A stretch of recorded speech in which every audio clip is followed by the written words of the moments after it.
Good morning, everyone, and welcome to Radio 5G. This is Michael Henry Dunn with my co-host Nancy Hopkins, and Radio 5G is a joint project of Cosmic Reality LLC and the Sacred Academy of Global Evolution. Welcome this morning. We are glad to share with you our soon-to-arrive guest, Mark Steele, a very courageous and expert gentleman from the UK who, as many of you may know, apart from being an energy weapons specialist, and not just a self-dubbed, self-titled energy weapons specialist, he has been certified as such by two judges. In other words, competent to present expert witness on the dangers of the 5G technology. And Mark is scheduled to join us momentarily, and so we're looking forward to that. If there's some technical glitch or he hasn't been able to hook up with us, we will have a fascinating show nevertheless, because what we're going to be discussing this morning with Mark is the House of Parliament, House of Commons in the UK recently had an open debate on the dangers of 5G, which is more than you can say for the US Congress. And so we are looking forward to exploring that. Nancy has brought up an hour-long recording of it, so we get to go back and forth with the MPs over in London. Is that the deal, Nancy? Yes. In a word. Yeah. I was trying to, I went over to Facebook just to see if I can tweak him, see where he is, Mark. Yes. Right. The Environmental Health Trust people put up a posting of they were calling it a 5G debate in the House of Commons in Great Britain.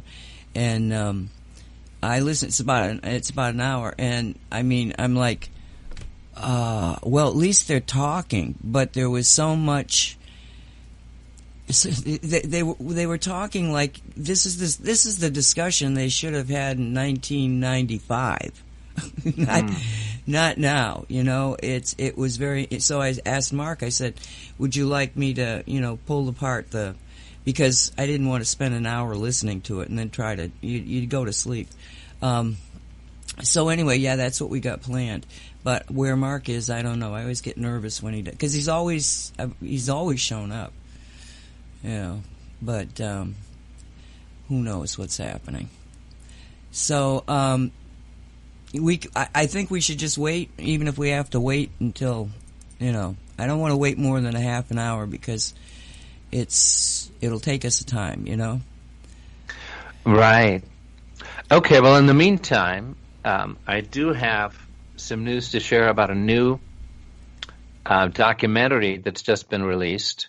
You can find this on ehtrust.org, which is a really excellent website for environmental health trust.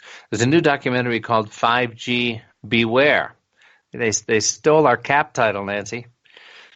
That's a reference to the beautiful new caps that Cosmic Reality has come out with that says Beware 5G, spelled B-E-E, like honeybees, and it's got our logo, our Radio 5G logo of a bee shaped like a radio microphone, and some powerful symbols representing Gaia, the conscious Earth, as well. And it's just the kind of thing you wear around town, and people say, hey, what's up with Beware 5G? So this is called 5G Beware. It's a new documentary by Greater Earth Media Incorporated. And it is discussing the potential 5G technology threat to the citizens of the world by exposing scientific studies filed by organizations such as the World Health Organization, confirming the carcinogenic effects of non-ionizing cell phone radiation, which is kind of interesting because in Taos County in New Mexico a few weeks ago, and we had a huge turnout of protesters at the meeting of the county commissioners down there because they were basically opening a back door to the implementation of 5G in Taos by relaxing the land use regulations around the construction of additional towers, streamlining the permitting process.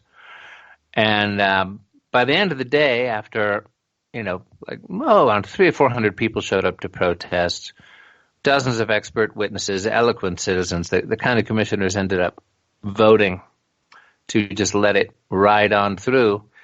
And the president of the county commissioners, a guy named Tom Blankenhorn, said, well, the World Health Organization has said that there's no danger, so sorry, people, I don't know where you're coming from. Well, according to our documentary here and this is a documentary created by Jennifer Durant and Thomas Henry Durant. They have extensive evidence that they're presenting from the World Health Organization confirming the cancer-causing effects of non-ionizing radiation. And also, of course, exposing the FCC. So that's about a 24-minute documentary. I mean, we could, as we did last week, just share that documentary with our listeners. We had...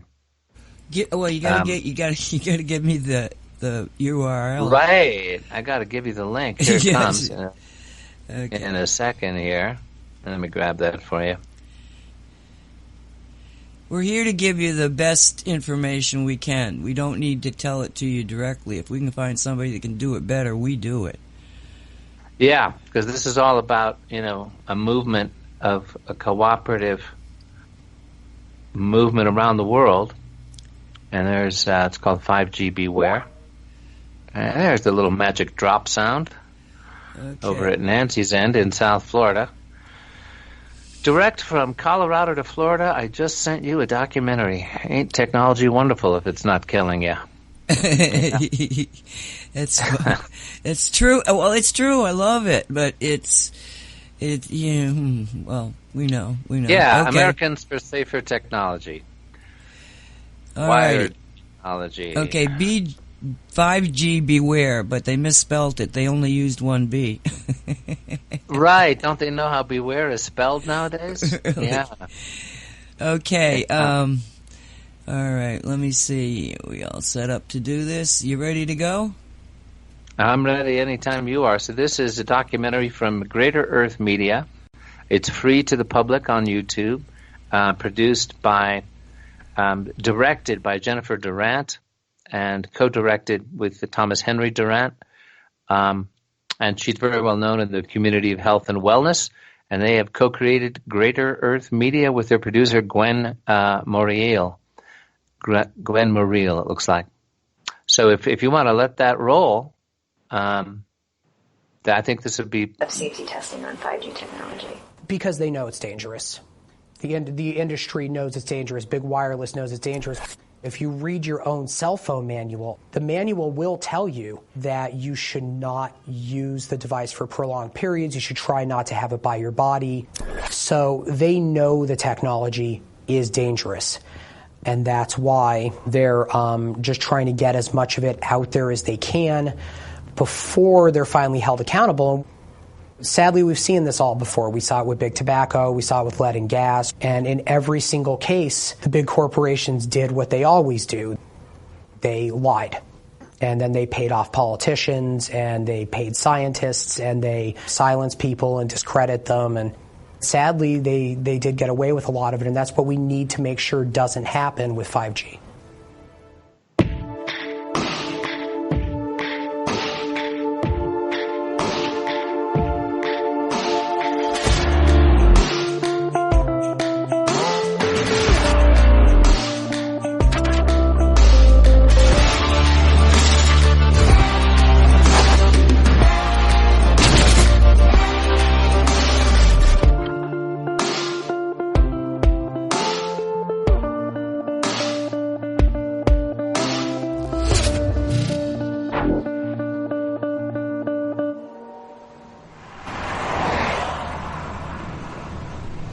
We're just walking on our way to the Herald Building. Okay.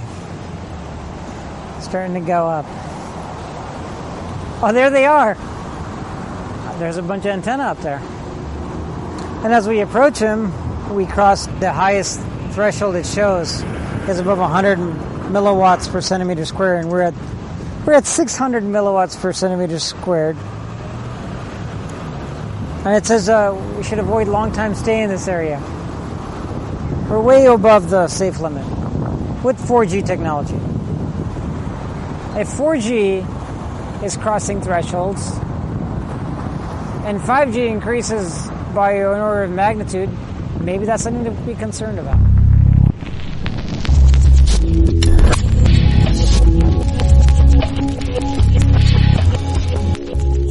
First of all, G just means generation. 5G technology is just a marketing term that surrounds a whole bunch of other technology, including more powerful phones. 5G is coming, and with each successive network, the frequencies used, like 3G, 4G, 5G, are getting higher frequencies with smaller wavelengths. When we're talking about millimeter wave, especially in the application of 5G, we're talking above the 8 gigahertz range. What we need to keep in mind is that spectrum includes waves that are normally filtered out by the Earth's magnetic field. So we are not normally exposed to those waves on a daily basis or are evolved to deal with. It's really high here, the RF. It's interesting. That's really interesting. Trees are actually, you know what, we shouldn't be cutting trees down. We should be planting more trees. As soon as I walk by the tree, it drops way down. And so the kind of wavelengths that will be used in 5G, they do not travel as far. They're absorbed by things like trees, your skin, buildings. And so in order to create the communication that they're going for with 5G, they're going to be placing frequent cell towers. Just because of the smaller wavelength, it has to be propagated.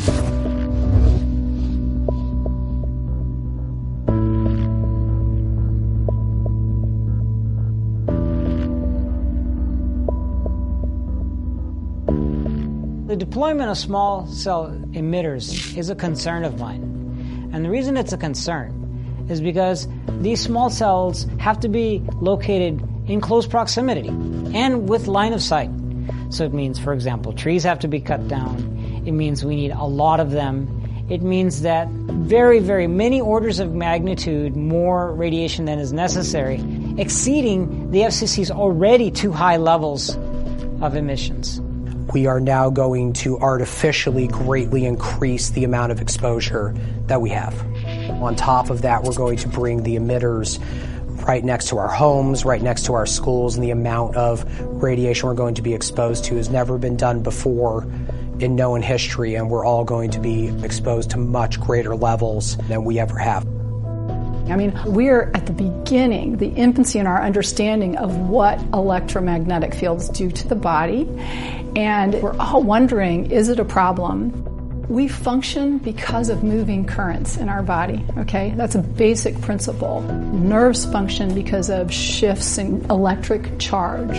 And the movement of electric charge in our bodies is affected by radiation from the outside, okay?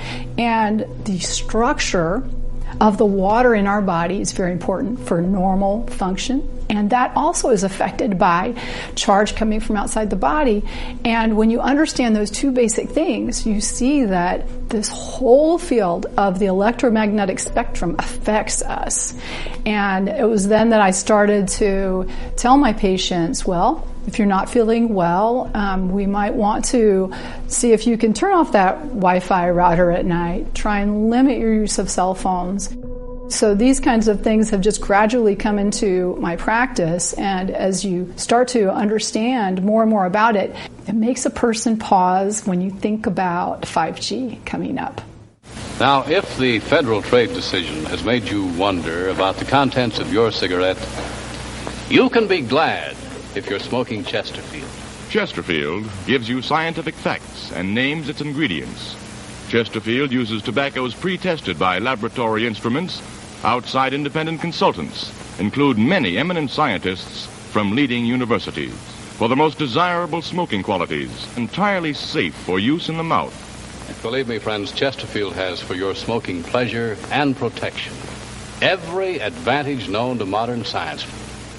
So there have been studies done all the way from the 2G era up. And there are two types of studies. Like when Big Tobacco ran their own studies, there are industry studies, and those studies are heavily biased, and they try to pretend like this technology is safe, and it's not. The unbiased studies that we've seen coming out pretty overwhelmingly say that this technology causes health problems, anything from headaches to cancer, most of that cancer being found in rats. And we have the industry trying to blow off those studies by saying that, oh, well, rats aren't humans. Well, rats share 97% of their DNA makeup with humans. We actually have more in common with rats than we do with most apes. So we should really care if this technology is causing cancer in rats, because they are very similar to us biologically. Looking at recommendations like the World Health Organization in 2011 telling us certain frequencies are possibly carcinogenic, and more recently the university in Sweden, in Örebro, Sweden, put out a statement saying that there clearly is evidence that this can be carcinogenic in several different tissues in the body, and we can't just call it a possible carcinogen. And I think that the fact that other countries are really looking closely at this, I hope that this is going to lead the United States to join in and try and protect people and make sure that we're doing the right thing. Leopold, that's a retirement community, and what we know is that people that are above a certain age and below a certain age are much more vulnerable to the range of electromagnetic radiation. So I'm curious about what emissions look like. There we go. So as I've been walking around in front of the building, I've been seeing numbers between 10 and 30 milliwatts. According to this reference card, above 1 milliwatt per centimeter squared is a problem for long time stay. And this is a residence for hundreds of elderly people. Look that we're now seeing some spikes going way above 100. There are certain subsets of people that have more problems. That tends to be the very old, the very young, and also people who have some genetic susceptibility. And we know that electromagnetic field radiation can cause DNA damage. What we're seeing, though, is that multiple chemical sensitivity, food sensitivities, extreme fatigue, weakness, brain fog is big, and sleeping is also a big issue for those people. Right now, the majority of people feel fine. But the question is, do they have the same energy that they used to have? Do they have the same sharpness that they had when they were younger? Do they wake up ready to go? Because these are subtle things that can happen over time. And these kind of subtle things can be indicators that they actually are suffering from the electrosmog around them. But if you're living in a place where when you sign into your computer, you get like 20 networks, that means you're like in the middle of a storm you cannot see. And when I think about what it would be like to live in New York City or Los Angeles, where you see cell towers everywhere and people are in high-rise buildings with like a gazillion routers, my heart just goes out to the people who cannot control that, and they are forced to live in that kind of environment. And it's important that as physicians we begin to recognize that this is something that's truly happening in our patients. There's a lot of questions. That's the reason that we're concerned. We're not saying that no 5G or no emissions of any kind are ever a good idea. It's that it needs to be studied. We need to have a sensible approach instead of doing like we've done so many times in the past, where we've let powerful corporations do what they want, and then we have to clean up after them. So maybe this time we can think ahead a little bit and have a measured deployment so that we don't have to clean up after the mistakes. It's not just a local issue, it's a global issue. Because we have satellites for 5G, we're going to be putting small cells everywhere, which means a lot more people will be in direct line of sight of 5G emitters and constantly bombarded. We need to realize as a species that we have done a lot of damage to the planet.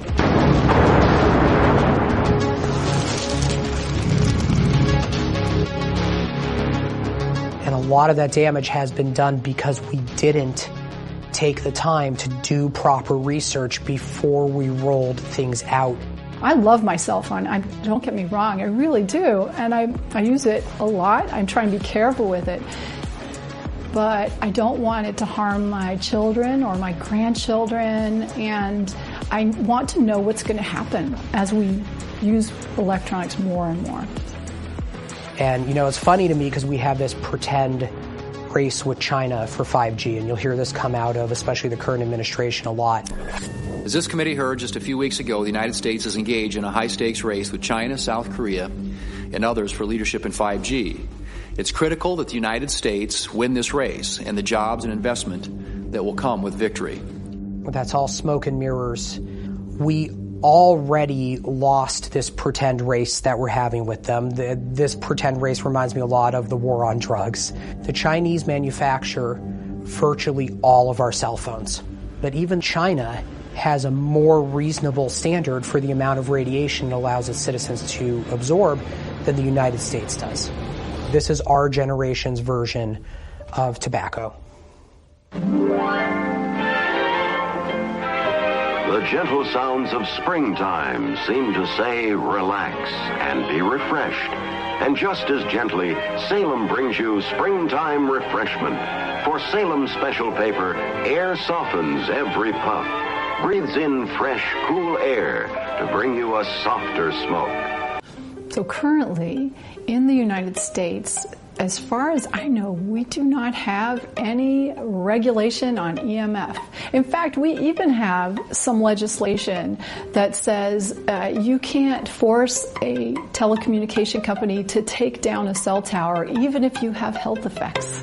And just to clarify, the FCC has its own idea of what acceptable emissions are, largely dictated by the telecom industry, which, interestingly enough, are higher than the emission standards of Russia and China, two nations which aren't known for their environmental protection. The bottom line here is that the FCC has been busy removing consumer protections in almost every industry that you regulate. The FCC can make a difference when you focus on the greater public interest, not on fulfilling the wish list of a few large companies. The money on my mind, I count it every time. Many of our federal agencies, particularly FCC, have a long history of being influenced by the corporate telecommunications sector. 1, 2, 3, 4, 5, 6, 7, and I count it. Ooh, 1, 2, 3, 4, 24/7, and I stack it. Our party's going down, and everybody's counting 1, 2, 3, 4, jumping on the floor. Luckily, we can be proud that our FCC has been corrupt for a very long time. It's just a little bit more corrupt now. Too often during the last year, the agency acted at the behest of the corporate forces that surround it, shortchanging the American people. You can see it clearly with our rollback of net neutrality. Then there's that whole thing we seem to have forgotten about, how all these big telecoms attacked our First Amendment rights and attacked net neutrality in the not too distant past. We should have stopped doing business with them as soon as that happened. I dissent from this spirally spun, legally lightweight, consumer harming, corporate enabling, destroying Internet freedom order. I dissent because the public can plainly see that a soon-to-be toothless FCC is handing the keys to the Internet, one of the most remarkable, empowering, enabling inventions of our lifetime, over to a handful of multi-billion-dollar corporations. The money got my mind. One of the challenges that presents to local officials is how do we fight this giant collaboration between the largest corporations in America and the federal government to basically serve corporate interests rather than the public's interest. That is overwhelming. I can understand. I feel overwhelmed by that too. I try never to explain anything with conspiracy that I can explain with laziness or stupidity. With respect to modernizing our rules, we are cutting through the regulatory red tape and making it easier for broadband providers to invest in next-generation networks. To do that, in March, we exempted small cells, which are the building blocks of next-gen networks, from the costly federal review procedures designed for much larger 100-foot towers. The FCC has greatly overreached its authority. The FCC is not a health organization, yet they are allowing a dangerous technology to be deployed everywhere. Some cities are resisting, but it will come down to whether their governments are willing to fight on behalf of the people or not. And they elected good government officials. And the problem is there's a really big lobby, right? I mean, the companies, they want to move things forward.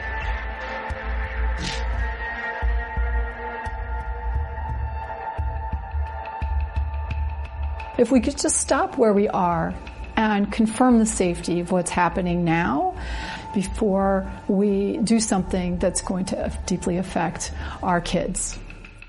See, it's funny, I'm a technologist. I'm not against people using technology. I just don't want us to be stupid about the way that we're doing it. And 5G is an unintelligent way to roll out new technology.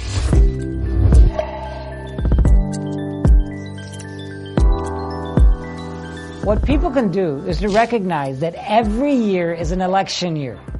So there's always city council members, county council members, local politicians running for office. And by talking to them, they're prone to make commitments because they want your vote. So this is the perfect context in which to ask for change and undertake a study that will allow people in the community to be able to make their own choices. I don't know. Sounds like an inside deal to me. And if your politicians are unwilling to do their job and fight for the safety of their citizens, then they need to be replaced. We need politicians that will stand up for their citizens and sue the FCC. And we need to realize we are far behind most of the rest of the developed world. And the reason we're behind them is because we don't have public fiber optics. One of the lies that big telecom puts out there about 5G is that, it's going to be so fast, the latency is going to be so low, it's going to replace fiber optics. It's laughable to think that 5G can replace fiber optics because 5G requires fiber optics.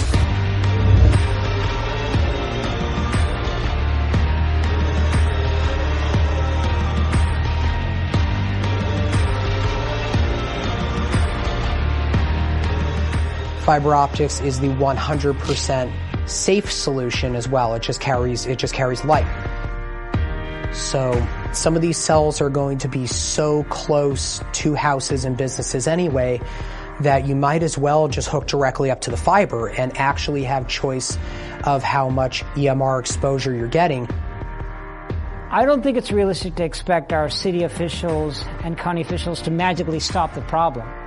But it doesn't get better by sticking our head in the sand. It is possible for local communities to tell the federal government to wake up. And I think people in Portland, people in Danville believe that that's possible. And they're doing it.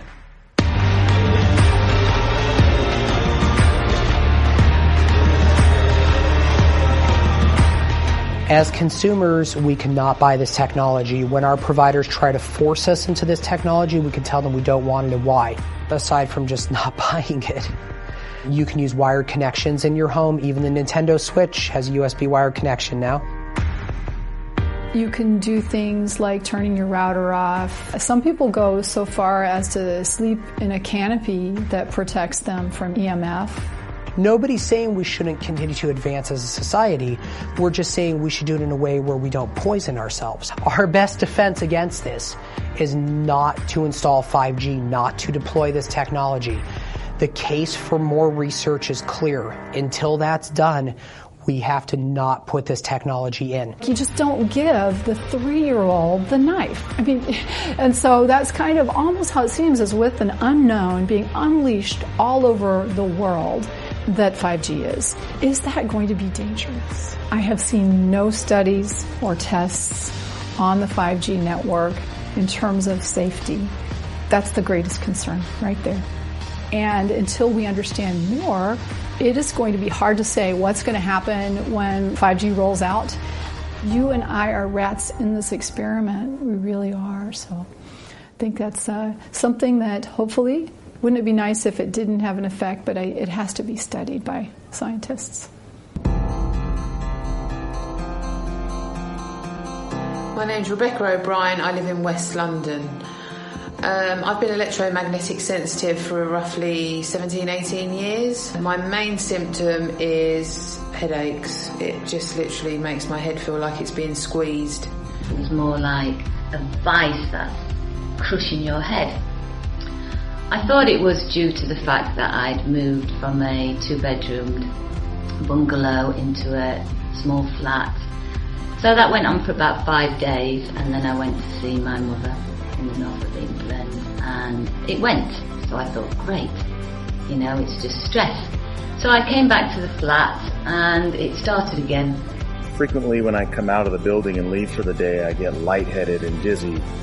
It's strange that there's nothing wrong with me medically in terms of an inner ear infection or fever or any kind of sickness. It's been happening for probably about 2 years, 2 years now, I guess. I'm thinking it might be related to EMF radiation. It's really not fun to live with, and the thought of 5G is only going to make things 1,000 times worse.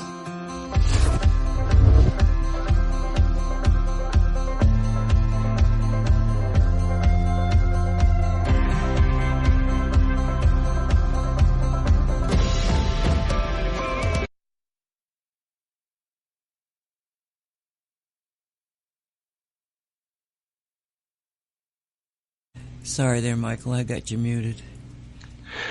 Okay, not to worry. That was the new documentary from Greater Earth Media called 5G Beware. And I was only listening to the audio on it, just like you folks were. But that is really full of excellent information.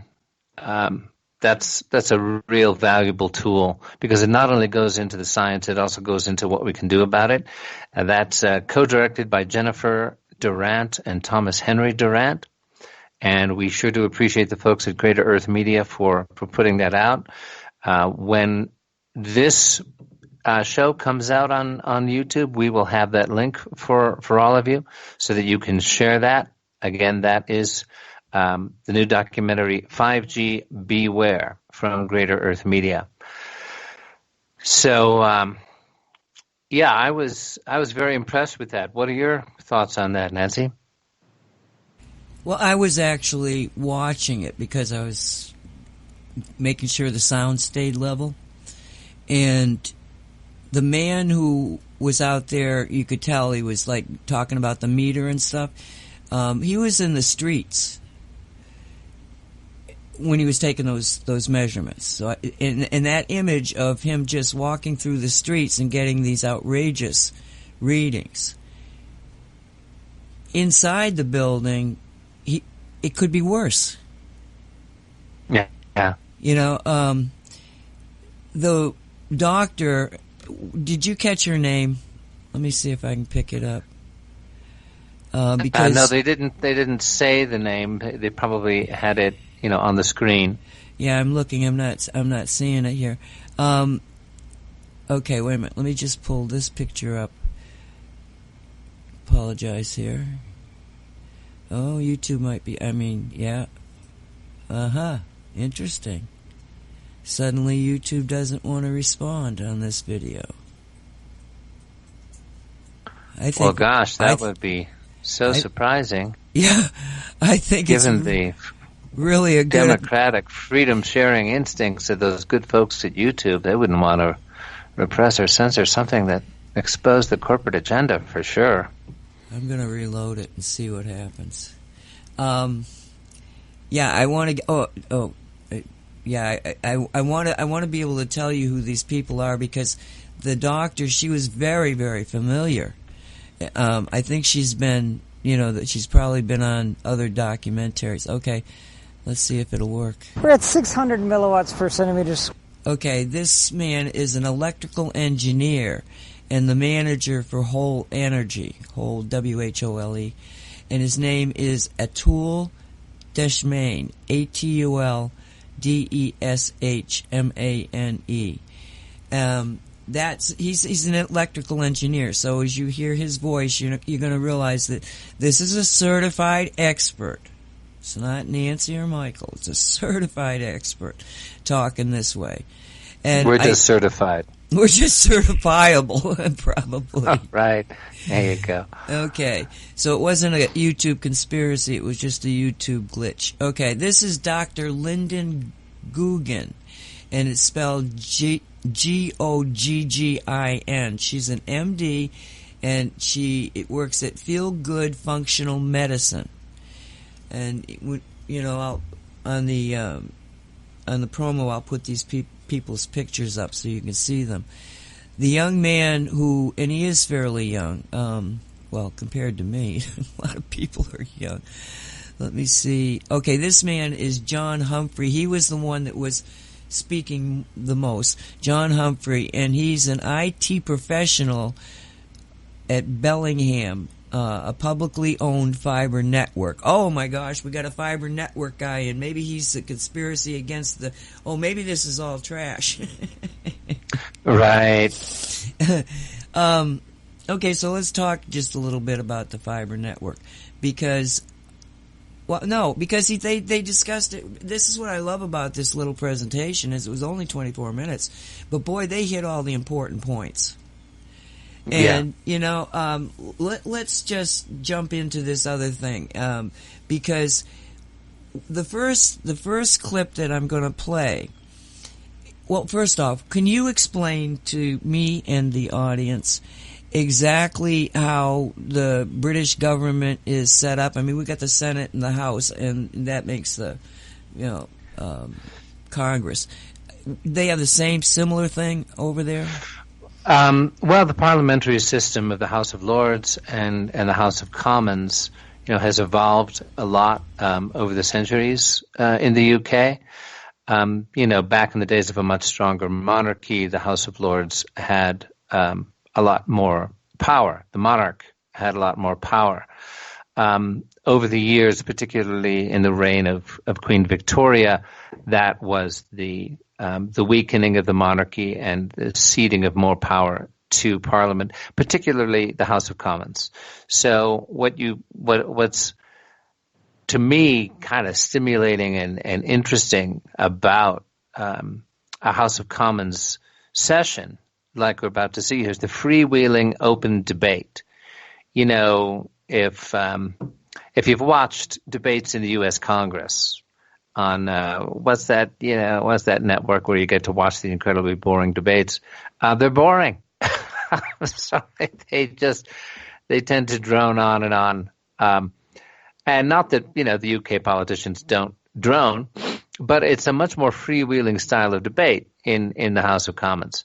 And there are occasions when their prime minister, and of course that's another difference with their system, they have a head of state, namely the monarch, Queen Elizabeth II in this case, who represents the kingdom, handles a lot of the ceremonial duties, the representing the country's image duties that a head of state does. In the U.S., the president has to do that kind of stuff and be the head of the government. In the UK, it's the prime minister, who is usually the leader of the majority party. And sometimes, they have to do a coalition in order to have a majority, and then they elect a prime minister. So the prime minister, is much more involved when it comes to parliamentary sessions. You'll see occasions when you get the prime minister in there, and they're just peppering him with questions. It's like a much less polite U.S. news conference with the president. And, it's very freewheeling, and it's much more entertaining than your average U.S. Congress sessions. And, a lot of stuff can come out. Now, of course, how many of those politicians have been, shall we say, compromised by corporate influence? Well, it's a good bet that a fair number of them have. But just the fact that they're debating the safety of 5G in the House of Commons, is a pretty interesting thing to me. The House of Lords, that's their version of the Senate, used to be hereditary, where you'd be sitting in the House of Lords because your grandfather before you and his grandfather before him, inherited being Earl of Essex or whatever. They have since eliminated the hereditary House of Lords, and it's now life peers, as they're called.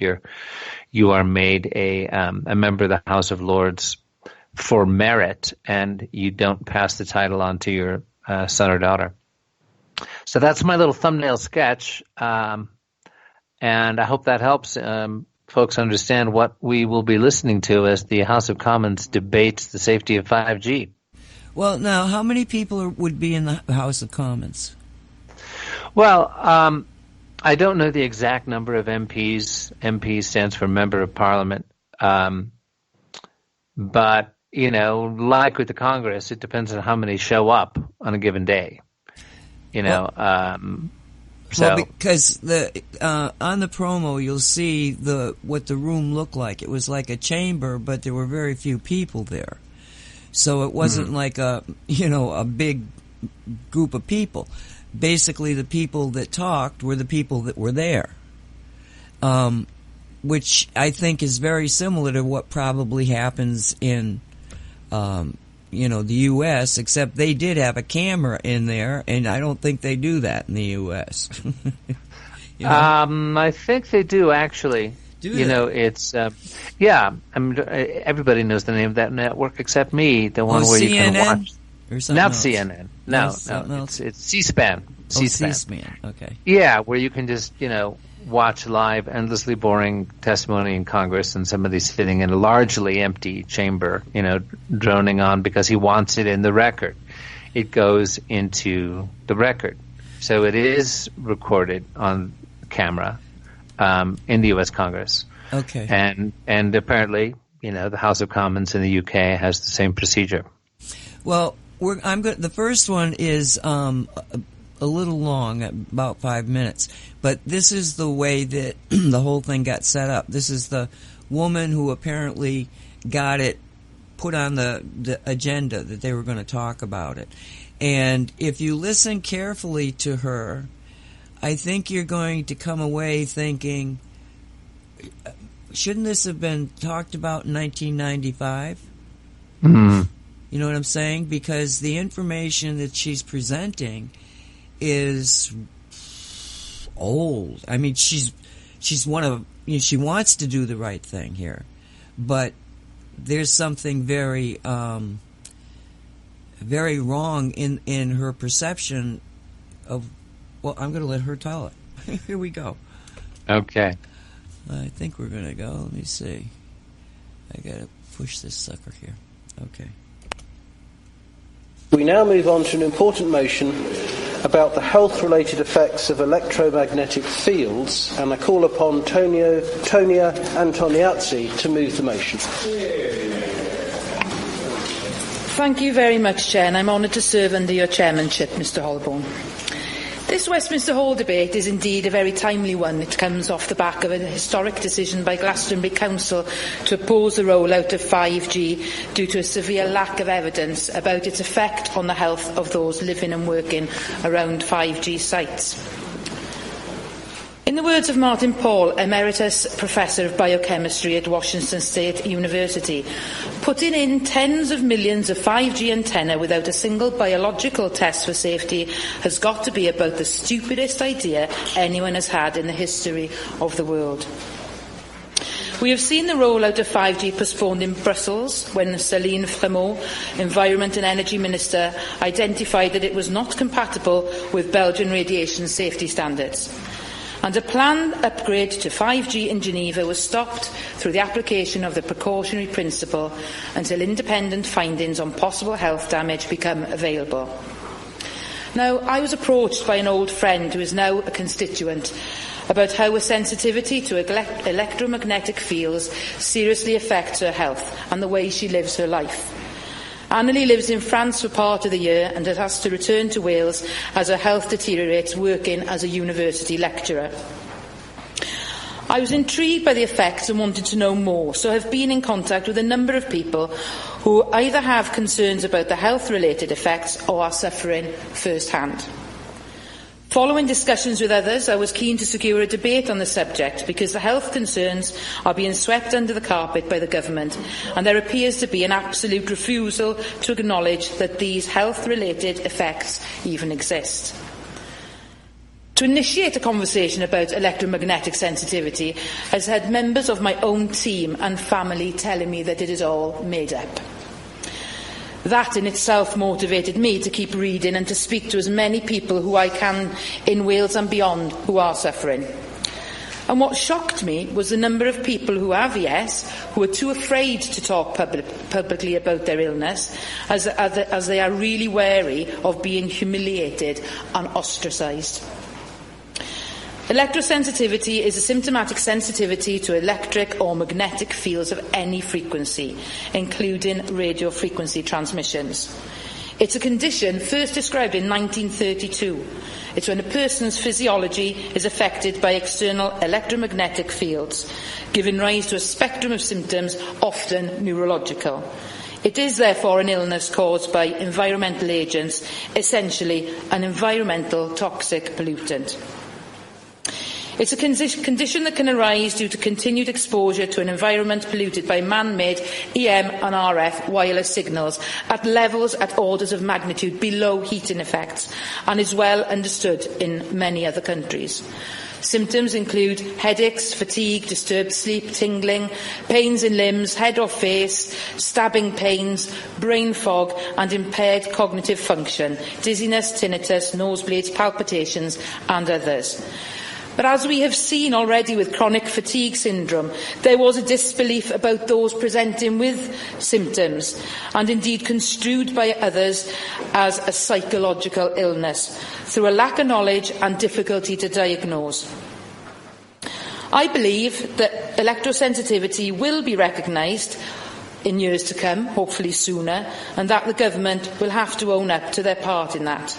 And I will be honest with you and say that this is not a subject I ever thought I would be standing here talking about.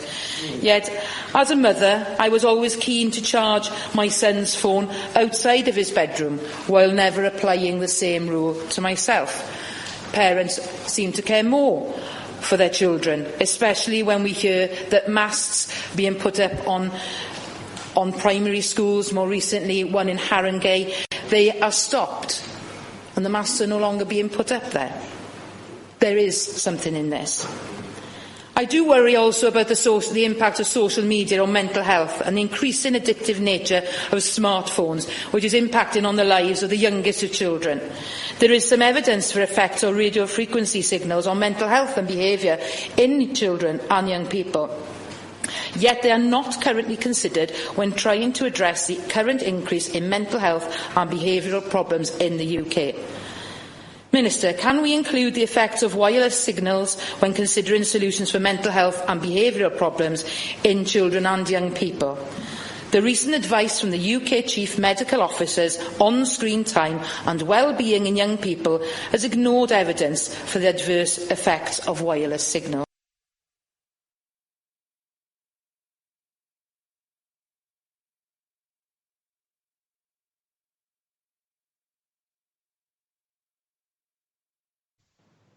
That was really interesting material. I'm not hearing it. There we go. Yeah, well, this is kind of new to me because anyway, but you understand why it feels like it should have been talked about in '95?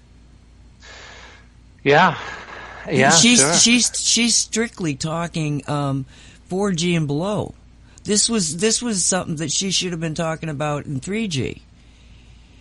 You know, Yeah, exactly. She's quoting information from 1932 for crying out loud. Yeah, it kind of gives us a picture of the psychology of just average people who are trying to be. I don't think she's bought off.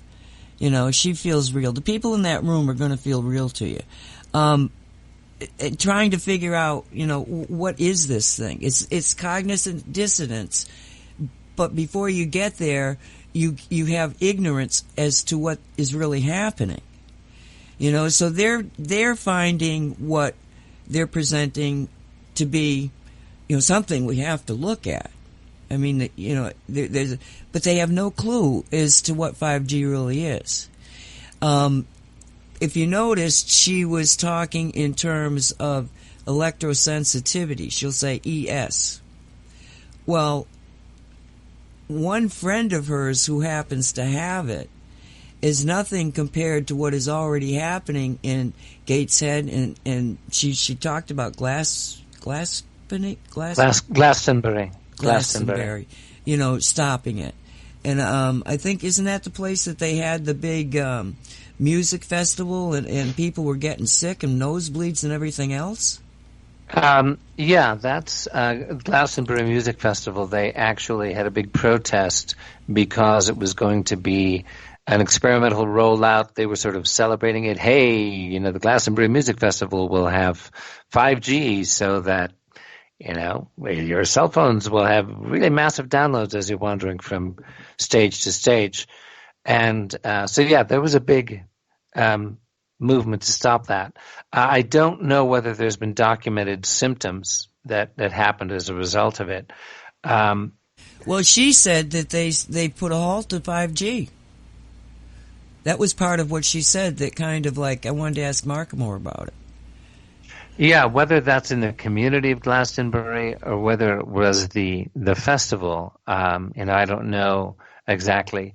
It's ironic, you know, because Glastonbury is a famous sacred site. You know, it's associated with the Isle of Avalon and the legends of King Arthur, and you know, it's very much an ancient sacred site in Britain. So there was a lot of concern and outrage by people who know that, just at the irony of having this music festival at one of Britain's most sacred sites being, you know, promoted, touted as, you know, hey, the 5G concerts, you know, super fast downloads here within sight of, you know, of the tower, the famous tower at Glastonbury. And there are a number of sacred sites there. That is interesting. But one of the things that they're going to get into is essentially that we need to have up-to-date information and to tell the people. A little bit we're going to get into, you know, how they're talking about people aren't informed in it, okay? But this is an example of they had just gone through, you know, like a week before, a situation where 5G was actually activated in a controlled environment, and supposedly people got sick. Now, why doesn't she bring that information into the picture? She's asking for them to do it for her. Why didn't you do it? Why didn't you find out? Was this real? Were they getting the nosebleeds, or is this just hype? Because of course it's real. But you know, it's another example of it's a breakdown in communication. Yeah. Well, it sounded to me like she was just beginning to explore it, you know, to peel back the layers of the onion one by one. She said that she had concerns. No, sir. I listened to every word she said a number of times, and that was her speech. She gets into some other things, but no, she does not. That's as far as she knows. She knows 4G danger. She has no concept of 5G, even though she does make reference to them. But she has no idea about what they are. Right, yeah, that's actually what I meant. That, she's not yet familiar, because the words 5G, I don't think were even spoken once in that segment, right? No, it was not. No, yeah. It was not. Yeah, and of course, as Mark Steele was pointing out to us last week, this is about densification. This lady, member of parliament in the UK, is talking about the toxic effects of 4G. And those toxic effects are not going away. They're not going to pull the 4G layers or the 3G layers. It's going to be the 5G densification of EMF added onto the existing toxic EMF of 3G and 4G. And so that's frightening to think about. I'm looking at the time here. Okay, we've got time to play this one, and this one was a couple of guys who stand up. They interrupt what she's saying, okay, and then they go on, and this is kind of it's two other people just jumping up, like you say, kind of a free going kind of debate. So here it is, or maybe just give me a second here. I will on that point. I'll just ask her a question about the wider environmental impact, because she'll know that 4G is the carbon footprint of all of aviation. 5G is going to be a lot more. And what's more, we're now hearing that 5G will have a detrimental impact on insect life, which globally is decreasing at 2.5% a year. And given the insects are required to pollinate all fruits and vegetables and therefore essential to humanity, doesn't she think that we should apply the precautionary principle here so we know precisely what the impact will be both on insects and on carbon footprint before hurtling ahead for commercial reasons? Remember the Trade and Industry Select Committee many years ago, we investigated this, and with all sorts of experts, but nobody could come to a conclusion about it. That's not to say my honourable friend is wrong, that's just to say it was looked at about 20 years ago. But the question I was going to ask her, is there any evidence that can affect the behaviour of animals, for example? Not only human beings, but animals. Is there any evidence of that? I thank my honourable friend for his contribution, because there is evidence which has been seen in animals. I can't quote it to him now, but I have read about it. And also, the animals don't have the screen time. So when we're talking about the impact of magnetic fields, and we're relating it to maybe smartphones and 5G, from now on into the future, the animals aren't sitting there, and there is evidence there. I would have to find it and send it on to him. I shall, yes. On this point, there is clear evidence that, in particular, with high-frequency 5G, and there's some denial that there may be such high frequency, that there is enormous loss of insect life, and to get the coverage, we need these little pylons or whatever they're called, every 150 metres. There'll be enormous coverage, and if there's substantial damage, there's incredible risk, and surely we should apply the precautionary principle, even if there's all sorts of commercial threats occurring to the government behind closed doors if they don't roll ahead. Thank you, Chair. I thank my honourable friend. I think we need to look at precautionary principle when we apply anything. And 5G has come upon us so quickly, and it's been embraced by many councils and the government as a solution to connectivity. But I will be totally honest with you. I would rather see fibre broadband in all of fixed wired broadband in all of the houses in my constituency and across Wales, rather than have the masts being put up everywhere and the impact that will have, just because it seems to be a cheaper solution.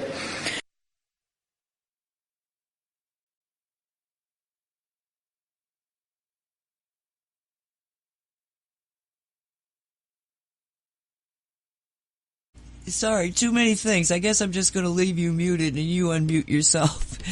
This is telling me that I'm not muted, and here I am sharing such eloquence to no purpose. It's such a shame. Anyway. Can you repeat it? It wasn't that long, I don't think. No, not to worry. I was just saying that it's refreshing to hear, that open a debate taking place in the UK, in the House of Commons in Parliament. A frank, open discussion of the need to invoke the precautionary principle, of the need to go with fiber optic as opposed to the dangers of 5G, of citing these kind of studies. You're not seeing that kind of open debate in the U.S. Congress, at least not in any footage that I've seen. There's a hearing, a small hearing, at which I'm forgetting the name of the senator. Brought up some concern, but of course he was ultimately steamrolled. It had no effect on the rollout. So it'll be interesting to see because from what Mark Steele shares with us, the rollout is proceeding aggressively and covertly in the UK. LED street lamps popping up, which are doubling as small cell towers carrying 5G. So we had hoped to have Mark on the show with us today, and we have not heard from him. We're sorry to say, so because he's usually spot on. Might simply be a scheduling mix-up. But we are just past the hour here. Does this feel like a good time to go to break, Nancy? Absolutely. Welcome back, everyone, to Radio 5G. This is Michael Henry Dunn with my co-host Nancy Hopkins. And Nancy is taking us through some fascinating recordings from a session of Parliament, the House of Commons in the UK, discussing the dangers of EMF and the 5G rollout. So was there another segment of that you wanted to share with us, Nancy? Yeah, I've got a couple more. They're shorter. But what I liked about that segment was that you've got people standing up and saying, now, let's look at the biosphere, okay? And she goes to the fiber optics, which is... There is a solution. It's called fiber optics, just like you heard in the documentary. So here's another segment that it'll be interesting, I think. See, my problem is that I got too many programs up. Don't ignore the fact that people do have ES. These people do exist, and their lives are being ruined. Others that do not have ES also have genuine concerns about the rollout of 5G. You don't have to suffer to be concerned, because the name 5G is deceptive. It implies a simple upgrade from the current 4G or fourth generation wireless, but 5G, it is so much more than that. It is a massive experiment, and the consequences of these actions are largely unknown. One thing I feel very strongly about is for people with ES, there is no escape. Literally, they're going to have nowhere to go. Can we make safe public spaces and living and working environments so that everyone has somewhere to exist? This is extremely urgent, particularly with the introduction of 5G, smart cities, smart roads, the Internet of Things, thousands of 5G satellites. I'd like to see a government that gives a commitment to creating white zones where people can go and have respite when they need it. Now that's just crazy. Right. The creation of white zones. Our entire world has been made toxic through EMF and Wi-Fi and the 5G rollout and thousands of satellites overhead. But we've created this one little safe space where you can go and temporarily not get cancer, nosebleeds, diabetes, brain fog, depression, anxiety, etc. So, you get to spend 5 minutes a day in this little white zone, which is what planet Earth used to be like. Never mind that the insect population has largely disappeared, and with it, the biosphere's integrity and our human survivability. But there's not going to be any place to put this white zone. Where are you going to put it? Everything is going to be covered. Everything. You will not be able to... So to have a little bit of respite, you have to go, about 345 miles to some one place in the country that may not have this. Oh wait, what about the satellites? What were we talking about? I mean, this is crazy. Okay. Yeah, I mean, we spoke to a couple of women in Taos, successful professional women. I believe one of them was a successful therapist who, as the EMF densification began to take over, her electromagnetic sensitivity increased to the point where she could no longer work in her profession, couldn't work in the building where she had rented office space, could no longer be in her home, and had to actually move out as far into the wilderness as she could, and literally end up living in her car because there was no escape from the EMF. Now, yes, she developed, for whatever reasons, in midlife, she developed electromagnetic sensitivity, where it was simply intolerable. Where extreme headaches, extreme anxiety and fatigue, an inability to function. And I talked to this lady. This is a very, mature, emotionally stable woman who, successful professional. So this happens, and trying to find an escape. Well, great, go live in your car, 100 miles out into the wilderness of New Mexico. It's a kind of a limited life, and in too many instances, it's beginning to seem that's what's happening. I mean, there will be people who are not as sensitive and who simply slowly get cancer or slowly succumb to a brain fog, to the inability to sleep, to a lack of your previous level of mental awareness and the ability to enjoy life and to function as the full human being that God intended you to be. If you want to accept those consequences as being the acceptable price for faster downloads, never mind what's happening to your children or to your pregnant wife, well, enjoy your video games, while you can, would be my answer. Okay, let's go to the next one. Very important in this place, and at last politicians in general are beginning to listen to the threats, and it just seems lamentable at the time that we now understand the threats of air quality through pollution from cars, dare I say incineration and other things. We now have another technology coming in which could be as damaging. Maybe we won't see the effects for years, but we will in decades unless we actually understand what this technology can do to some people. It may not be everybody. It may be down to genetic susceptibility, but we ought to listen to what is happening to those people. Genetic susceptibility. It's not going to hurt me. Right? Right. Okay, I'm just going to let it go right into the next one. So, as I said, it would be useful if the government were to put on record some of the studies and their responses to that studies. And as my honourable friend has just said, one of the real problems is, now we're into 5G, there's a view that where there are already masts, you can just add to.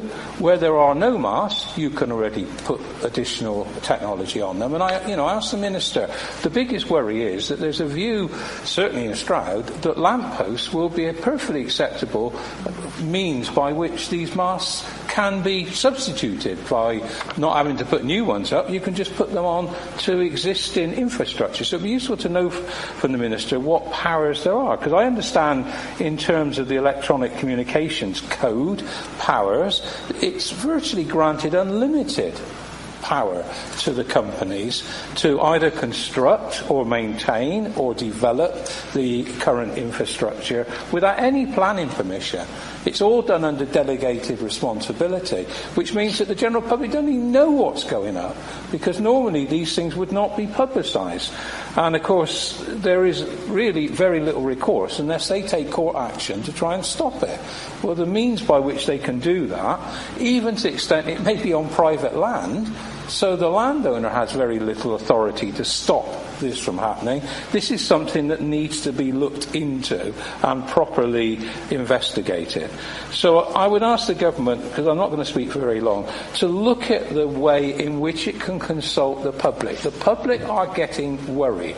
Now, maybe the scare stories haven't got the full scientific rigour that they should have, because they know nothing more than what they have been told by various experts in the field. And of course, there's always experts on either side of the argument, but we are putting the case here that at the very least there should be an open and honest and transparent investigation of what the health and biological impacts are of this new technology. And okay, this is one of those situations where the man is talking like this is what's in America. I mean, it's the same setup. But the last comment he made, well, maybe it's all these, conspiracy people listening to experts, but not our experts. It's like, again, this breakdown that is just is so obvious in these people, and I honor them. They're trying to understand it. So I do have two more clips, and I want to go through them because in the last clip, let's just go through this. Well, yeah, if you could hang on just a second, Nancy, in responding to that last one. Okay, sure.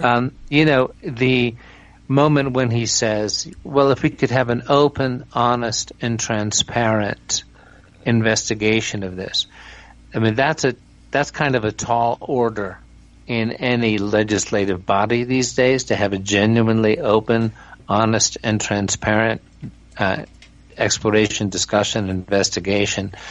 And it's like you say, he may even know more than he is saying, but he needs to put it in a way that doesn't make him sound, God forbid, like a conspiracy theorist, right? That he needs to sound as if there's a possibility, well, it might just be that there's another side to all this, and let's just invoke the precautionary principle. Unfortunately, that's the kind of tone that people in their position need to adopt when the evidence is overwhelming. It's not about a tone of, concern. An appropriate response would be frickin' outrage, But right. He's having to maintain, he's got constituents to maintain. He's got contributors, to placate. So anyway, just wanted to touch on that. No, it's true. I mean, they have to do what they have to do, but they also need to look at the facts. And they're asking to look at the facts. So at least, I'm not trying to put this down. I'm just saying that we got to go a lot farther than what they're going. So let's just listen to this. Of course the financial interests are about driving forward 5G. This isn't being done for altruistic reasons. It's being done because they stand to make an awful lot of money out of it in a very short period of time. So we need to look at that. And again, it does exacerbate the digital divide. As I say, give me 3G at the moment. I mean, that's what I would be satisfied with across the whole of my constituency. So I would hope, having listened to what my honourable friend says, the Minister will be able to say some things about what plans they have to investigate the impact on the ecosystem, because that, again, is as important as human beings. We need to keep our bugs and our birds and our other fauna in the state they are in, given that they're under enormous attack. And that's something we talked about yesterday in terms of the climate change strategy instrument that we passed. It isn't just our survival, it's survival of other species. And it would be a tragedy if we've done stuff in other ways to protect them, and yet we let 5G come in, because there are allegations it has an impact on other parts of the rural, the different species, particularly in rural areas, because that's where we see many of our living creatures. And the final point I would make is that part of the problem now is, as already said, this is coming through without really much recourse to any questioning of the technology. But the biggest problem is the speed at which it's now being introduced.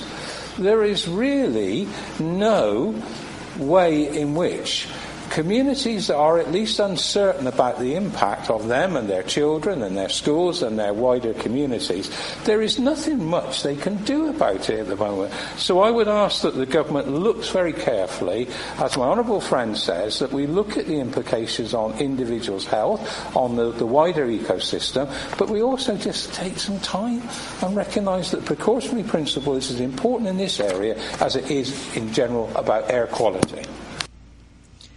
Now, to me, this guy was really dead on. Yeah. You know, that was... Yes, that's what the problem is the collapse of nature. That's why I keep telling people, you know, you have to stop 5G if you can't protect yourself and your family because you're not protecting nature. The whole thing is collapsing around us. Do you want to live in a place where there's no animals, there's no fauna, there's no flowers, there's no bees, no honey, no apples, no all of this stuff? Do you want that? And this guy was dead on. Now, right. Yeah, do you want to say something about that one? Oh, well, just, you know, he points out, for my constituency, I'd be happy with 3G. We have no need for this. At the risk, okay, you know, if it's safe, fine, prove it's safe, invoking the precautionary principle.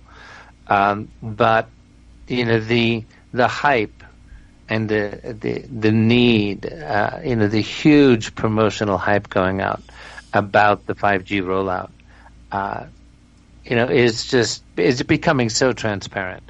And as he says, he started out that segment by saying, well, you know, they're not doing this altruistically. They're doing this because they're, you know, dedicated humanitarians. We're not talking Mahatma Gandhi here. These people are doing it because they stand to make a great deal of money in a very short time. That's what this is all about. So the precautionary principle, one keeps hearing it invoked as if it is something that ought to have, if not the force of law, at least it's an internationally accepted principle in areas like this. But it seems to be being steamrolled. As I said, you know, with Mark Steele observing the LED street lamps going up with what looked like 5G capability built into street lamps. And you're not told about it. You're just suddenly being subjected, you and your family, to 5G on a 24/7 basis. And unless you got somebody like Mark Steele out there looking at it, questioning it, you know, and then bringing it forward for all of us, well, then you're just suddenly suffering, and your family's suffering, the biosphere is suffering, and we need to put a stop to it. Okay, I just went forward, and I've got a whole bunch more of these. Are you still willing to go through this? Because I think it's important, and what else are we going to do? Yeah, well, I mean, there's always, you know, there's plenty to talk about, but I think this is really useful to listen to these segments from the House of Commons because it's what we should be requiring here in the U.S. of our state legislatures, of our county commissioners, and, of course, of the U.S. Congress. I mean, as you have pointed out previously, Nancy, it's a little unrealistic at this point to expect any meaningful action at the federal level. You know, the FCC is steamrolling over the Constitution. The Clinton administration passed a law that allowed them to steamroll over local jurisdiction in rolling out this technology. So it's really at the local level, the state level, county level, town level, where we can insist that the 10th Amendment to the Constitution be honored and that there be invocation of the precautionary principle and a halt of the rollout until they can prove it safe, which, of course, they will never be able to do. Okay, so you ready for the next one? Let's go for it.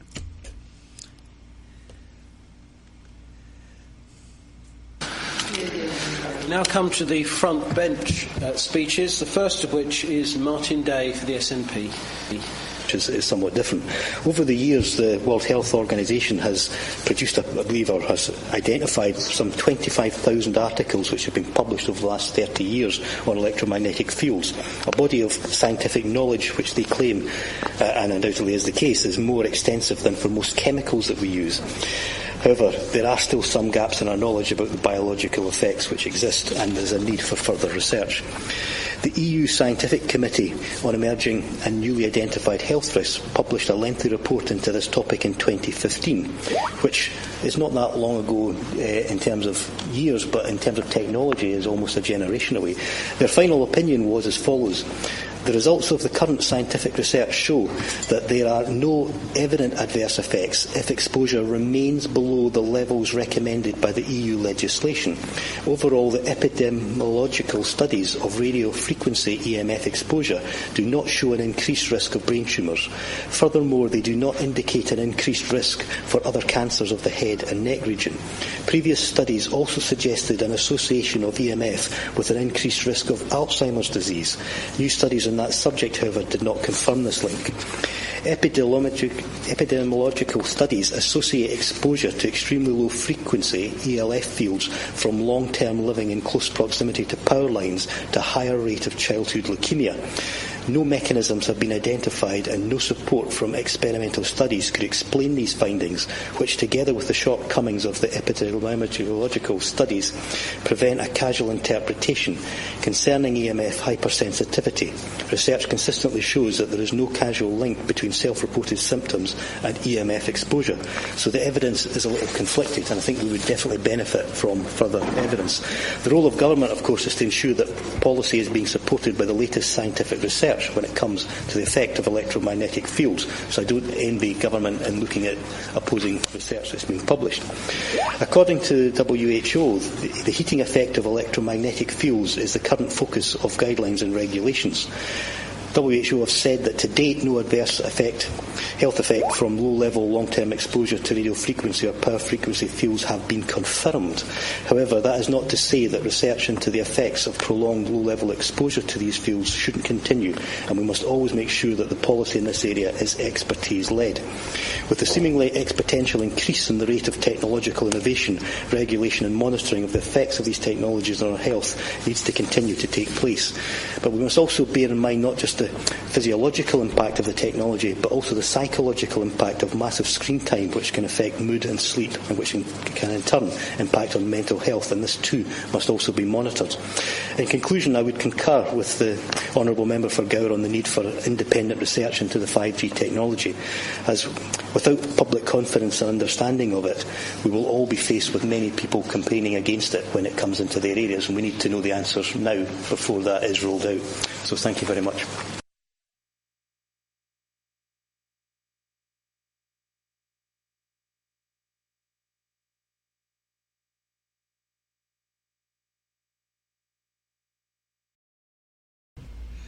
Okay, so what happened was that Mark Steele finally came on board, but the conversation went in the other direction. So I decided that I was going to take that clip out and let it stand by its own and finish the discussion we were having regarding the House of Commons in Britain and their debate. So let's take another clip. Sharon Hodgson. Thank you very much, Mr. Hollowborn, and it's a pleasure to serve under your chairmanship this afternoon too. And some of my constituents, and as we've heard those of other honourable members, have written to me with concerns about the new 5G network, for example, and I'm very grateful for the Minister's response on this. And I know that my honourable friend, the member for Gower, has had conversations with her constituents who are also concerned about this new technology being rolled out across the country. And as she spoke of, she would like white zones to be considered and protected. Now, white zones, as we've heard, give people who are sensitive to electromagnetic fields or concerned about their impact somewhere to live without interference from radio waves. And that is why I think it is important that this is looked at as a cross-departmental issue, because it impacts... Yes, I will. Happy to. Is she aware of the concerns that 5G can't penetrate through trees, and as a result we're looking at the destruction of thousands of trees, and this destruction has already started around Swindon? And how can we possibly be serious about our ambitions for zero carbon if we're destroying the trees and also have this huge carbon footprint? It just doesn't add up, and it's clearly environmentally ridiculous. I wasn't aware of that, and obviously he's put that out there on the record. I had heard, though, that 5G actually can go through us rather than, other things go around us. So it can't go through trees, but it can go through humans. So there is a lot more we do need to know about this technology. And as I was saying, I think it has to be cross-departmental, anything that looks at all of this, because of the impact it has on health, business, digital and the environment. And so each department responsible for all those areas should be considering the health implications of electromagnetic fields, whether that's for a small minority of the population or for the majority of the population. So I wondered, is this something that the Minister has considered? And as we roll out digital technology, particularly in rural areas, I do think the protection of white zones should be something that could be considered. Okay, when the woman first starts talking, she's talking about white zones. There is no white zones in 5G. There's no place you can get away from it. If you can get out of the cities and away from it, they're still going to have satellites coming down. They've already got these things all over America on the highways. Not good. But then the other guy comes in, and this is what I love, his statements regarding the forestry. What about this? And her statement regarding the signals will go around a tree. No, it goes into the tree. And sooner or later, it will die. They cut them down so that you can't see them dying. And she finishes up with the concept that if you've got a genetic problem and you seem to be vulnerable, well, you are vulnerable and we should protect you. We should give you these white zones. Everybody's vulnerable to 5G. Period. Health Minister Seema Kennedy. Thank you, Mr Hollowbone. It's a pleasure to serve under your chairmanship. I want to start by thanking the Honourable Lady Fagawa for tabling this debate and giving us the opportunity to discuss this important subject. People are exposed to radio waves in the home, at work and throughout their daily lives, and as the Honourable Lady mentioned, people have been talking about the issues concerned since about 100 years ago, since the early in last century. But of course, the numbers of devices and transmitters have increased rapidly, and the pace of change in how this technology becomes a part of our daily lives can be very unsettling to some. People ask if radio wave exposure levels are increasing and whether there could be health consequences. And Mr Hollowbone, I want to put on record right at the beginning, very importantly, radio waves are non-ionising radiation. This means the packets of energy that form the radiation are too small to break chemical bonds. The radiation cannot damage cells and cause cancer in the same way as ionising radiation.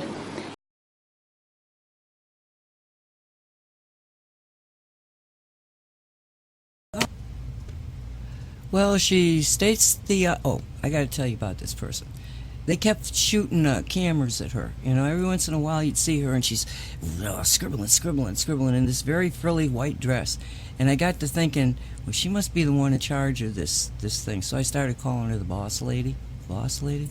Well, the boss lady, she comes out with some obvious statements and that are sort of semi-bogus. But then she flat out says that, ionization and blah, blah, blah. Not true. Let's go on with it, because to be honest with you, I started to notate in my notes that this was a Saturday Night Live presentation. Health concerns about electromagnetic fields have been raised in relation to each successive wave of new communication services, from 2G to 3G and 4G mobile phone networks, with Wi-Fi smart meters and now with 5G. And I've certainly noticed the growing number of letters that I've received from parliamentary colleagues passing on their concern from constituents, and I'm grateful for the opportunity to address some of these today. Concerns about telecommunications networks first came to the fore in the late 1990s, and a report containing an evidence review and recommendations was prepared for government by the Independent Expert Group on Mobile Phones under the chairmanship of Sir William Stewart. A major research programme was performed and the international exposure guidelines were adopted, with a commitment from industry that they would be followed. While many new services and technologies have been launched, the basic way they're delivered has not actually changed. That's by radio, and the science of how radio waves affect the body does not change when a new technology is launched.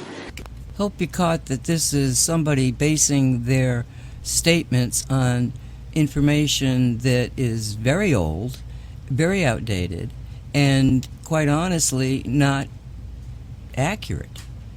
But, you know, she might have had this in 1995 discussion, but it ain't going to fly in 2019. However, the government takes people's health concerns over electromagnetic fields very seriously.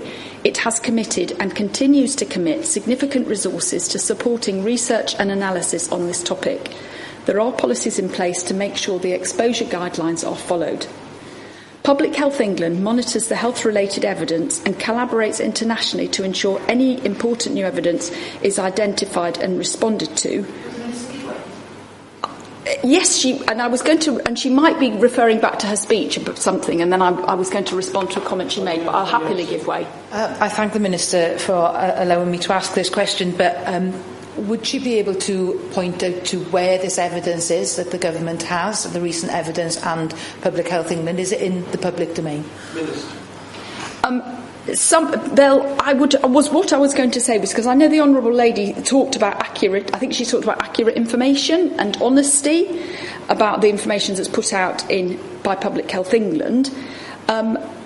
Public Health England conducts extremely rigorous research. It's all based on the best available international evidence. It's based on monitoring, assessment of expert reviews. And some of these things, of course, will be in the public domain and others won't. I'll happily write to the Honourable Lady with all available evidence that is available in the public domain. Can I just finish this point and then I'll happily give way? The Committee on Medical Aspects of Radiation in the Environment has a watching brief on non-ionising radiation. It assesses all the available data to give health advice.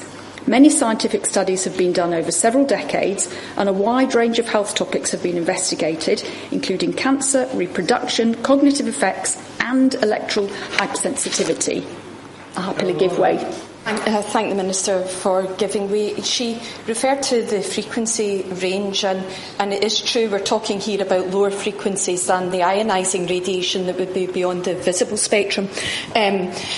However, it's not true to say that all low frequencies are unharmful. If we look at microwave radiation, for example, if we get a high enough intensity of non-ionising radiation, we can still cause harm. I wouldn't want to be in a microwave oven. I'm sure the Minister wouldn't. So it's not just about frequency, it's also about intensity of these radiations. Well, the Honourable Lady talks about, what she's talking about there is risk and hazards. And yes, we're talking about two different sorts of radio waves, but she said I wouldn't want to go in a microwave oven, but I'm not suggesting that I would put myself or anybody else in a microwave oven. And so we're talking about hazards and risks, and the evidence that the best scientific evidence which is given to government is that this is safe. And I was just going to go on to talk about the evidence that government has used before I address some of the points that have been raised by the Honourable Lady. And apologies if I haven't quite understood the point, and I'll happily discuss it with her later. So expert groups in the UK and around the world have examined the evidence and published many comprehensive reports. In the UK, the Advisory Group on Non-Ionising Radiation produced reports in 2003 and 2012. The government has played its role in the international effort to learn more about the health effects of radio wave exposures. It supported the dedicated mobile telecommunications and health research programme, which ran from 2001 and 2012 and continues to fund research. A challenge in understanding the evidence is that some studies report effects while some do not. Sophisticated analyses are needed to draw studies together, considering their strengths and weaknesses, and to work out what they mean collectively. That is the role of expert groups. Simply counting or listing studies that have found effects is not an adequate way of assessing where the overall evidence lies. More recently, an expert group reporting to the European Commission delivered a review in 2015, and the World Health Organization is currently carrying out a major review on radio waves and health. This will include studies performed over the past 25 years. Overall, these expert groups have not found any clear evidence of adverse health effects occurring if the International Commission on Non-Ionising Radiation Protection Exposure Guidelines are followed. The International Committee on Non-Ionising Radiation Protections exposure restrictions have been incorporated into a 1999 European Union Council recommendation on limiting public exposures to electromagnetic fields. The United Kingdom and Public Health England support this recommendation. Since 1996, the World Health Organization has been running an international electromagnetic field project which provides a focus for countries to gather together, discuss and share knowledge on this topic.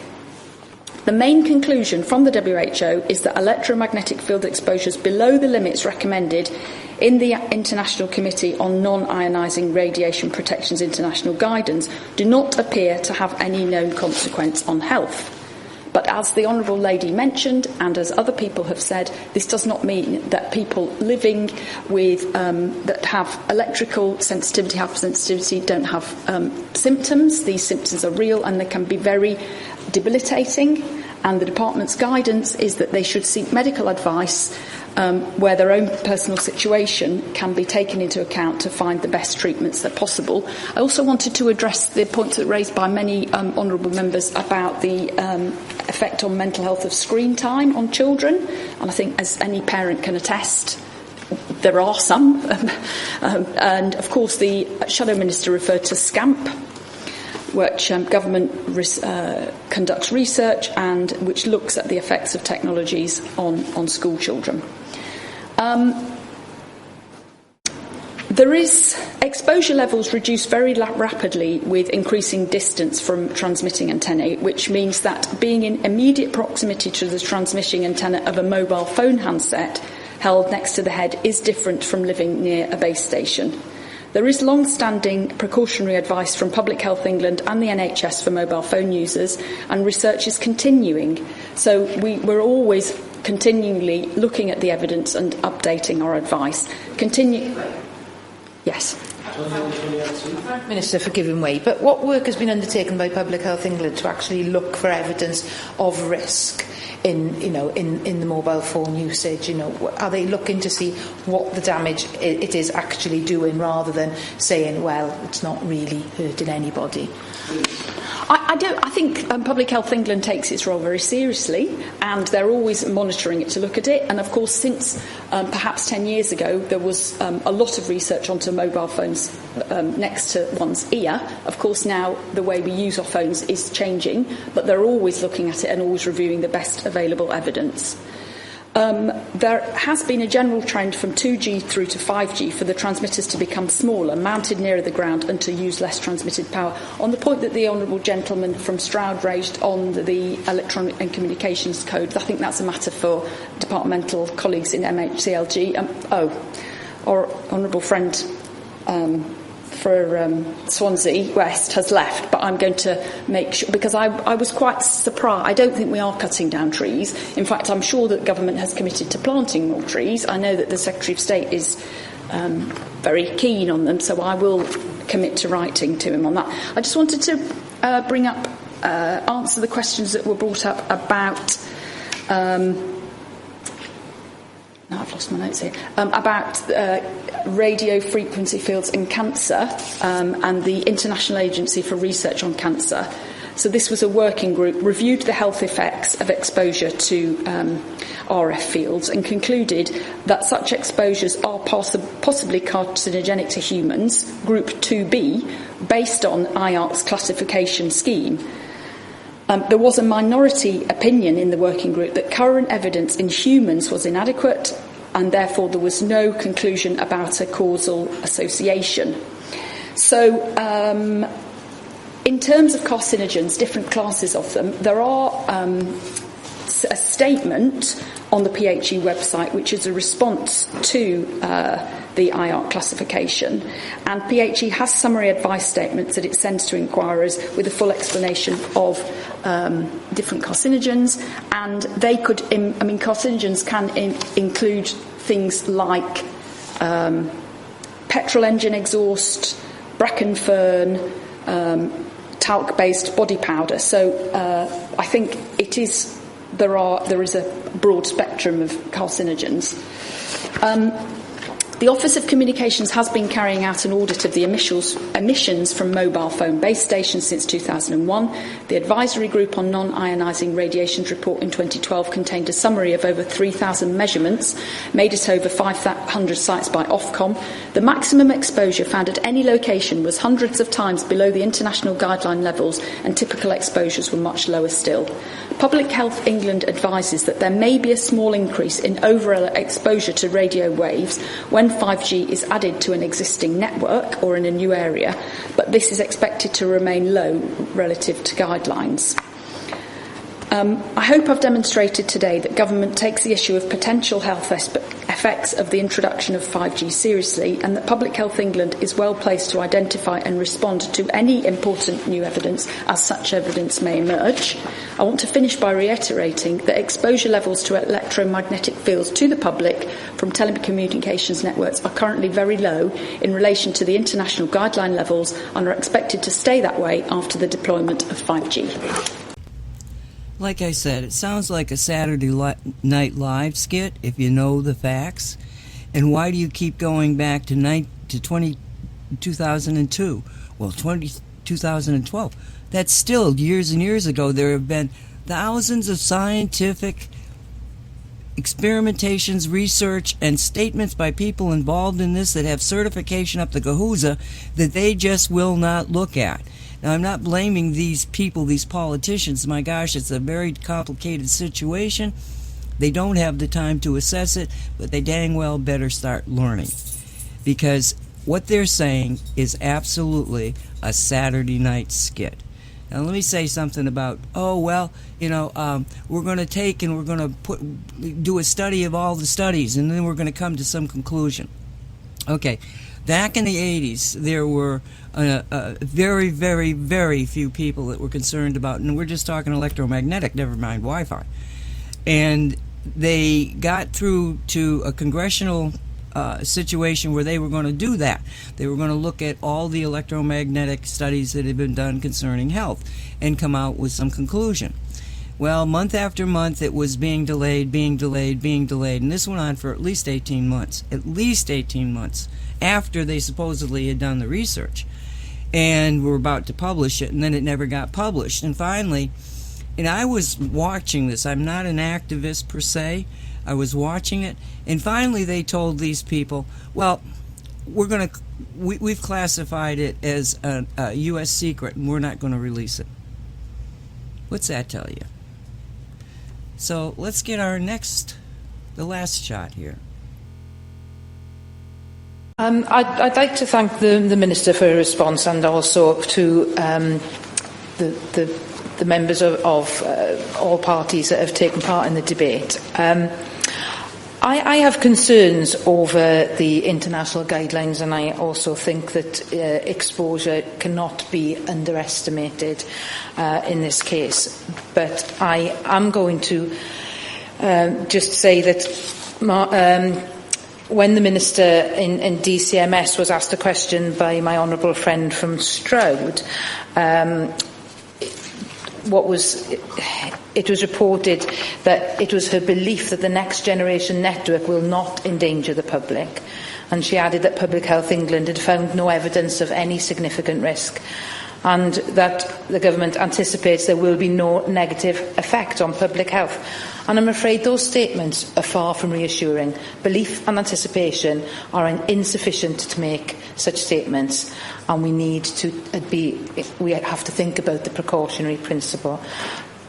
But to state that there is no evidence of significant risk begs the question of what level of risk is acceptable, and at what stage does an unknown risk move from being acceptable to significant. So I'd like to end there, Mr. Hollowborn, and say thank you very much. And that's how it ended. I guess they're going to have another debate, or they're going to bring it up, or they're going to talk about it, or whatever, but don't hold your breath. Don't hold your breath for any of these politicians. We have got to get into the streets. We have got to get to our local people. We have to say, as neighbors, come together. Stop this. Because they're being bamboozled. And they're trying to bamboozle everybody else. And I'm here to tell you I'm not bamboozled. I hope you aren't. So for Michael Henry Dunn, who's not here with me right now because I'm doing it in the editorial stage, and for Mark Steele, thank you for being here. Thank you for listening. Be safe. And for heaven's sakes, just understand what we're dealing with. Be hopeful, because it's too crazy to happen. It's inconceivable that this thing should really happen. We're a human family. We're very powerful. We can come together. These are just confused people in jobs that they probably shouldn't be in. Not because they're not capable of doing it. I don't think anybody's capable of being a good politician. It's way too difficult. Too many pitfalls. We've got to make a real adjustment into the way we look at each other, look at the way we operate, look at our governments, look at the way that we fall victim to the industrial, corporate, financial, educational system that we've allowed to be built around us. And in fact, many of us have assisted in it. It's not right for the times. It's not right for the place. The place is Earth. She's dying because of things that you guys are doing. No, I shouldn't say you guys. Them guys. I'm not doing it. Good Lord. I try to go over mosquitoes. I don't step on bugs. I don't kill things. And many, many, many, many, many millions, billions of us are in that kind of a framework. And that's what's going to save us. There's billions of us who understand the problem. Whether we understand the details or not, that's another question. We understand the problem. Something's wrong. We've got to fix it. And the only way we're going to fix it is to come together, learn what the issues are, and then deal with the issues. It's all doable, but we've got to come together. You got to have a new mindset. Not being told what to do, not following, but leading. Thank you very much. This is Radio 5G. See you next week. Be safe. Be blessed.